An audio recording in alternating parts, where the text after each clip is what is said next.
ଯେଉଁପରି ହିସାବରେ ବିଶ୍ୱ ତାପନ ବଢ଼ୁଛି ସେଥିପାଇଁ ବର୍ତ୍ତମାନ ଗରମ ଅନୁଭୂତି ହେଉଛି ଏବଂ ଏହା ପାଇଁ ମଣିଷ ସମାଜ ଦାୟୀ। ମଣିଷର କାର୍ଯ୍ୟକଳାପ ସତ୍ତ୍ୱେ ହିଁ ବିଶ୍ୱ ତାପନ ବଢ଼ୁଛି ଏବଂ ଏହାକୁ ସୁଧାରିବା ପାଇଁ ଆମେ ହିଁ ସତର୍କତା ଅବଲମ୍ବନ କରିବାକୁ ପଡ଼ିବ। ଆସନ୍ତୁ ସମସ୍ତେ ମିଳିମିଶି ଗଛ ଲଗାଇବା ଏବଂ ଏହାର ସୁରକ୍ଷା ଦେବା। ଗଛକୁ ଯଦି ସୁରକ୍ଷା ଦେବା ତେବେ ଗଛ ଆମକୁ ସୁରକ୍ଷା ଦେବ ଏବଂ ଏମିତି ଗରମ ଯଦି ଅନୁଭୂତ ହୁଏ ତେବେ ଆଗାମୀ କେତେ ବର୍ଷରେ ମନୁଷ୍ୟ ସମାଜ ଧ୍ୱଂସ ହୋଇପାରେ।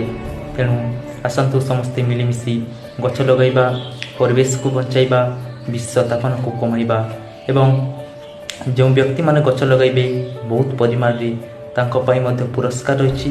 ପ୍ରତି ବ୍ଲକରେ ଜଣେ ଲୋକକୁ ଏହି ପୁରସ୍କାର ମିଳେ 10,000 ଟଙ୍କା ରୂପରେ। ତେଣୁ ସମସ୍ତେ ଆସ ଗଛ ଲଗାଇବା।